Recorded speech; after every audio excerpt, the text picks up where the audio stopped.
The Human Target, issue 1, Tom King and Greg Smallwood on this book. So it's another 12-issue Tom King book kicking off. We have Human Target, which is a character that I'm familiar with the premise with, the concept of, but isn't exactly a character that I've encountered that much. For anyone who's unaware, the Human Target is a character who will disguise himself as another character who's paid him to basically just act as a decoy. So in the case of this issue, he's Lex Luthor for a bit, and then Lex Luthor gets shot. But it's not Lex Luthor, it's Human Target. That's the whole point. Yeah.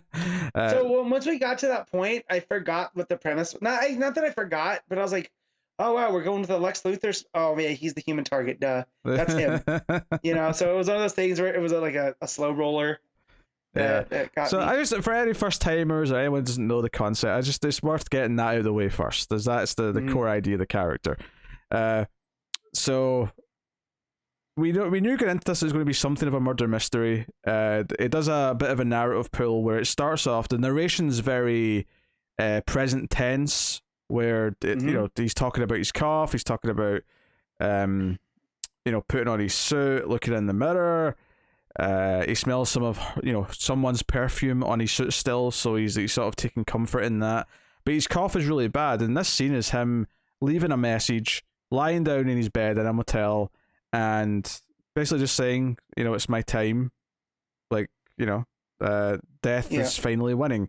Now, admittedly, I'm going to say this right now. So obviously, it then goes back. It says day 12, and then it goes back to day 1, right? So we're obviously going to work up to this point in the story.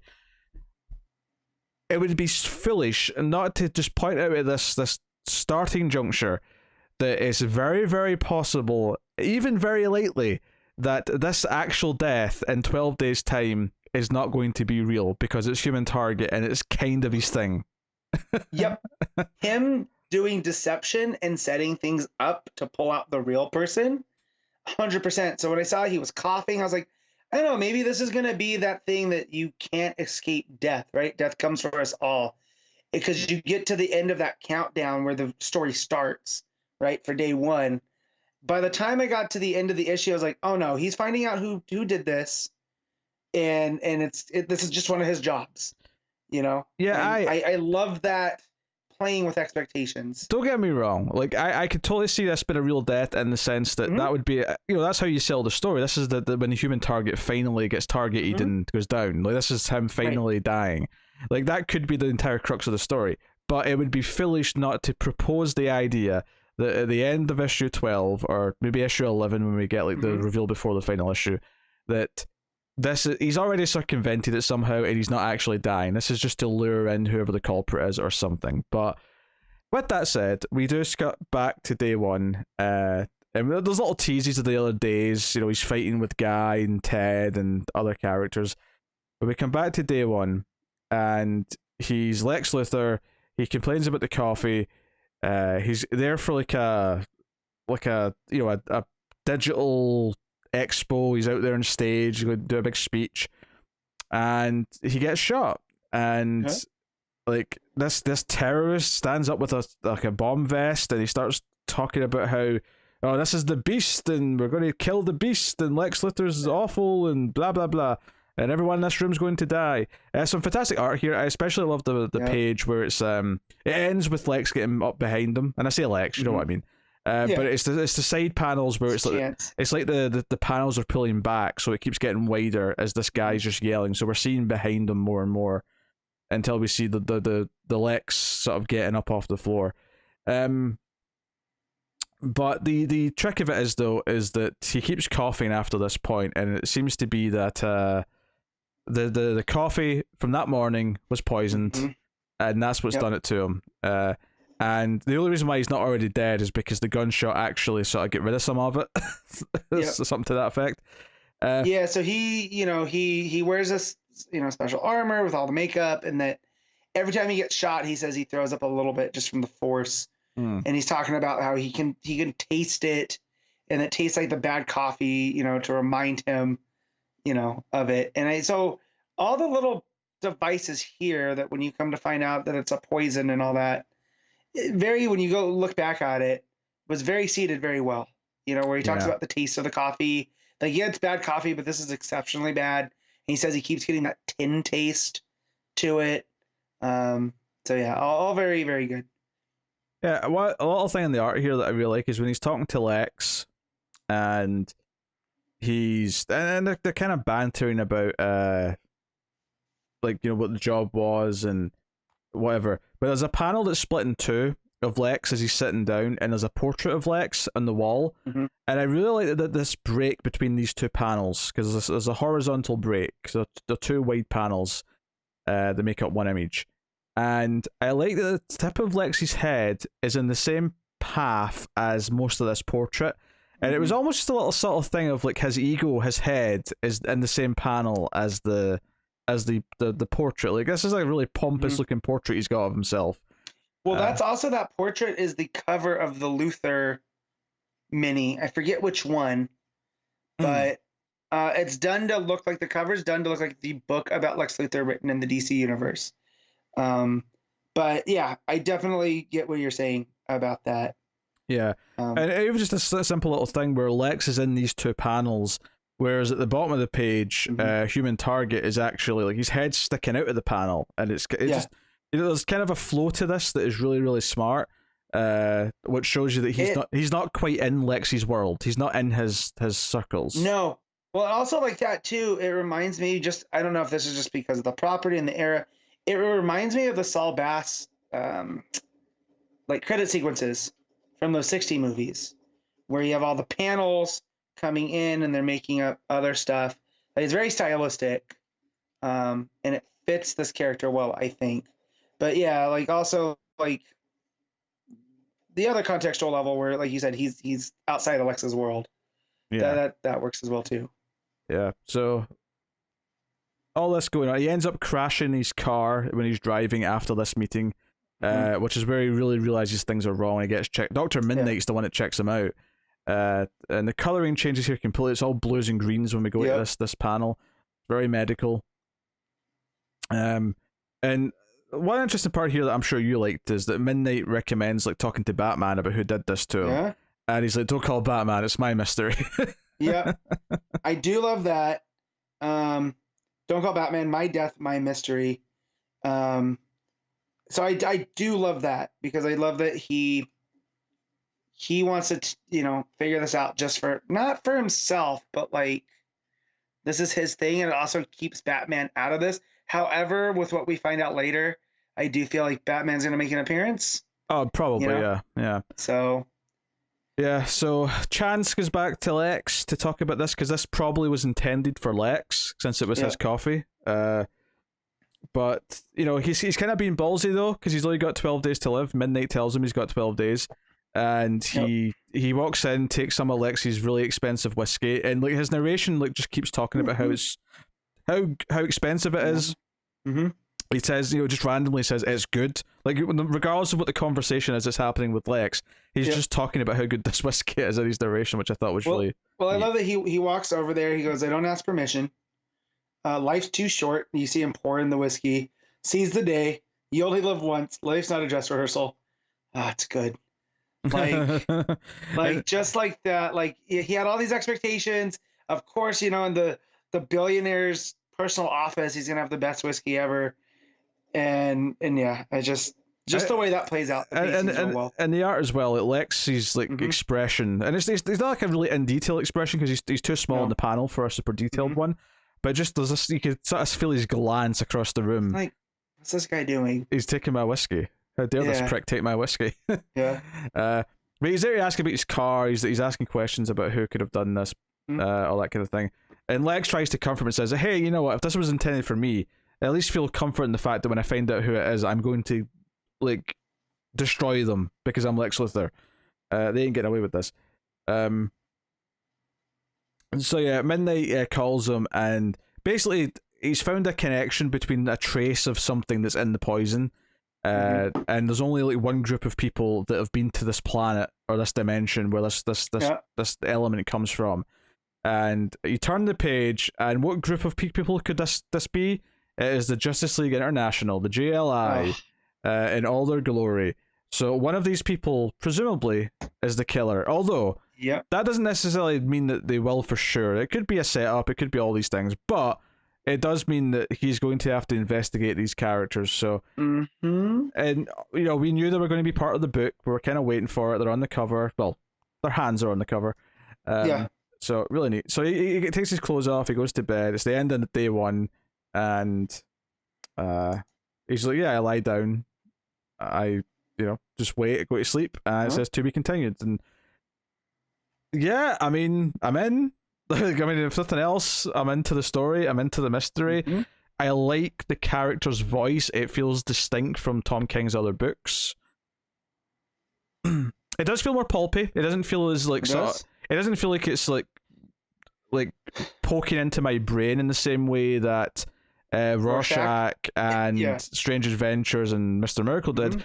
But at the same time, it wouldn't surprise me if it does by the end, as it maybe starts to get deeper into its mystery and reveal what it's going to talk about. But I think the idea that you've got this character who basically attracts death for a living, because the whole point of him is that he's there to be the target for someone else, him actually dealing with his own murder is a really interesting concept. And I like that the most, is that he's, as someone that's always putting himself on the line, yet he's always so good at it. Here, like, he's the only person that's gonna care that he's gone, so he's got to figure this out. It's a really sad moment as well, because Midnight says, go and be with loved ones or something, and he says something to the effect of, describe all these people that you think I'm going to go and see. Like, and he's like, oh, I'm sorry. So yeah, there's kind of a sad loner vibe to it, and maybe an exploration of the regrets he maybe has, because let's point out back to that first scene when he's talking about putting on his suit before he lies down to die. He mentions smelling someone's perfume on the suit, so that certainly implies that he's going to have a romantic connection with someone over these 12 days, or at the very least he's going to rekindle something with someone who he'd already meant to him. So there's a lot of seeds being planted, and I'm into it. Like, I would say that this maybe doesn't wow me as much as some of his other books, but I would say that I like this issue one more than, say, his Batcat or even Supergirl to a point. But it's the one for me that's most steeped in DC Comics. Sure. Right? Mr. Miracle was kind of on its own because it's the whole New Gods and the undercurrent of New Dad stuff. And then Strange Adventures 2 was very steeped in DC, but it was this more realistic, I guess, version of it. Yeah, I still suspect this is very much out of continuity for a few reasons. One of them being that this JLI does feel like the 80s JLI, and I don't... there's just like, that's the one he wants to use. And I'm not arguing for continuity here. I'm just saying this one is the one that's most bathed in DC. Like, even in Supergirl book, like, it's Supergirl, and there's references to Superman, but she's off in another galaxy, right? Doing stuff. This one is very much where we've had appearances by Lex Luthor, Dr. Midnight. It's just very much in DC, and I appreciate that as a big-time DC nerd. And I also love that era of the Justice League International, and I'm sure we're going to get that version of Guy Gardner, who, I don't know if you've ever read any JLI, Pete, but if you don't like Guy Gardner in his current form, Guy Gardner from JLI is 10 times worse. So I'm wondering if King's going to have some fun with that. So you try to sell me on the book, Matt, because it's not helping. No, but like, so what happens with JLI is like there are teams of opposites. So like, he's very much a hot-headed chauvinist jerk in that book, which clashes with Black Canary, who's constantly calling him out for his BS. As she should. Like that. As she should. Yeah. So, which I forgot Black Canary was there until I was just trying to piece together who's in this picture. And she's the one with the headband behind Booster and Captain Atom. Yeah, they're a lot of them are in different outfits because of the time period they're coming from, so it's worth mentioning. Yeah. But yeah, you got Fire and Ice, you have Mr. Miracle, you have the Russian Red, right? That's his name, right? He's the Russian Iron Man dude. You have Nort, you have Guy Gardner, Martian Manhunter, Blue and Gold, Batman, Captain Atom, and Black Canary. So I would assume all of these characters are going to be making an appearance as he tries to figure out who did this. And yeah, Craig Smallwood's art, man, I did not realize it was going to be this great. Like, I had seen covers and whatnot, but like, I don't know what deal Tom King made. Every mini he's done has had some exceptional art team. It is shocking. Each one feels like a prestige like TV show that's on HBO, or feels like a prestigious like indie art house movie or something. They all feel like they're of such a high standard. It is ridiculous. And just the coloring that's going on here that you brought up, like just in Lex Luthor's office when he goes back and drinks the whiskey, just the purples and blues and golds, up against the cold scientific blues and greens of the page before. It's like, again, man, he's just spoiled for great talent here. And as long as he keeps putting out these 12-issue minis and stuff, I'm going to keep getting them all. Like, till he proves me wrong. Just because, I mean, even if you just look at the art, it's worth it. So. Yeah. And I really dug his voice. His voice and the way he talked about drinking the whiskey felt so distinct and of Christopher Chance's character. I don't know enough about Christopher Chance and Human Target to say that this is accurate to what he's been like before, but it does, but on its own merit of this book on its own, I like this distinct voice, and it's given me a feel for a character that King is building to. And I don't really care if it matches Christopher Chance from before, because I don't really give a shit about Human Target.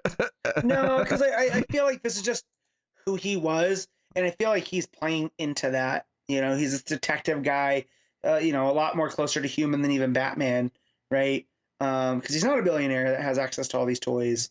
It's funny though, because I saw probably the biggest negative reactions to Strange Adventures, especially towards the end, were from people who are big Adam Strange fans who didn't like the characterization of the character. So it'll be interesting to see again if that's a similar thing where Tom King just seems to take these characters who are not at the upper tier and just does what he wants with them story wise.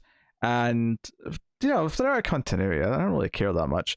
There's definitely sort of fundamental things where if you take Superman and turn them into I don't know, like a Zack Snyder version of Superman, I'm upset, but otherwise. But again, if you have 12 issues to do that over, and it feels like there's an arc, and you're not doing it just for shock value, I'm a little bit more open to it, because I would consider myself an Adam Strange fan for all the pulpiness of it. And the fact that you can turn around and tell that pulpy story about the darkness that underlies those type of stories, and it still works for the character. And Adam Strange, while obviously it sort of nukes the character in terms of what he normally is in that book, it takes its time and uses the concept of Adam Strange to explore the price that is paid and humanity that's lost in war. And it had a purpose. Even if you don't like that they used Adam Strange as a conduit for that story, it had a purpose. Here, I mean, there's nothing to suggest as of yet that he's going to do anything with Human Target that's going to piss any Human Target fans off, but he might. I'm just because he's done it with a few characters now, so he might. If you're listening to this and you are a Human Target fan, please at least let me know, because I would like to know about why you like the Human Target so much. Because this is a character that even I'm kind of blind to outside of the TV show. I know that they try to do comics again. I think it was through Vertigo. When the show came out, they tried to update it, and it didn't go over as well. But it's definitely a character that's in my wheelhouse, right? He's a master of disguise, pulpy detective type, and I like that. And so to know that King was going to be doing a version of that, and then when I started seeing the covers by Smallwood come out, I was like, oh, okay. And then I see the interiors, and it's even better than the covers. It's funny because this is going to be sacrilege to a long time Human Target fans, for all 12 of you who exist. I'm going to think of this as Human Target for the rest of my life, probably. This is going to be the Human Target I think of when I think of Human Target, and that's probably going to upset some people. But it's for me, the more characters like this, these C-list and D-list characters that Tom King, and I'm not saying every character he's done has been C and D-list. I would describe some of the other ones as higher than that, but if he could take C-list and D-list characters and give them these great 12-issue books, I'm all for it. Do it. If he's got something to say, if he's having fun with it or telling a great story with it, go for it. Anyway, Human Target. We need to rate this bad boy. Matt, what are you giving it? I'm gonna give it a very strong 8.5. I'm going to go with a 9. I think it's crafted very, very well, and I'm into the story.